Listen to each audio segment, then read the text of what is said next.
କରିକି ବସିଛି। ଘଟଣା କେମିତି ଘଟିଲା ମୁଁ ଆଜ୍ଞା ଜାଣିନି। ମୁଁ ତ ଶୋଇବାକୁ ଯାଉଥିଲି, ଆଉ ନିଆଁ ଧାସ ଆସିବାରୁ ପଦାକୁ ଆସିକି ଦେଖିଲି ଯେ ନିଆଁ ଲାଗିଯାଇଛି। ଦୋକାନ ଛାଡ଼ି ଦେଇକି ଦୌଡ଼ିକି ପଳେଇଗଲୁ ଜୀବନ ବିକଳେ।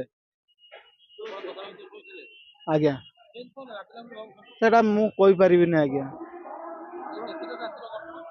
1:30 ଟାଇମରେ ମୁଁ ହଉଛି ଦେଖିଲି ଯେ ନିଆଁ ଲାଗିଛି। କ୍ଷୟକ୍ଷତି କଣ, ମୋର ତ ସବୁ ତ କିଛି ତ ନାହିଁ, ସବୁ ପୋଡ଼ି ହେଇଛି, ନଷ୍ଟ ହେଇଯାଇଛି ସବୁ।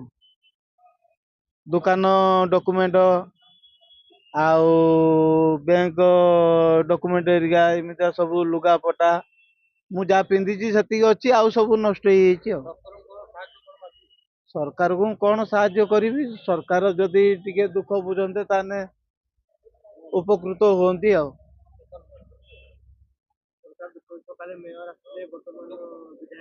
ସବୁ ଆସିଥିଲେ ତ ସେ ତ ଲେଖାପଢା କରିକି ଯାଇଛନ୍ତି, କିଛି ପ୍ରତିଶ୍ରୁତି ଦେଇନାହାନ୍ତି। ସେମାନେ କଣ କରିବେ କଣ ନାହିଁ ଏଟା ମୁଁ ଆଉ କେମିତି କହିବି?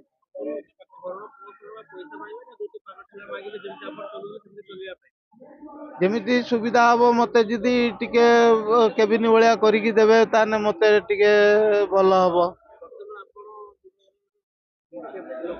ଆଜ୍ଞା ଏଟା କେମିତି କଣ କରିବା? ଏମିତିଆ କରିକି ଚଳିବାକୁ ପଡିବ, ଆଉ କଣ କରିବା?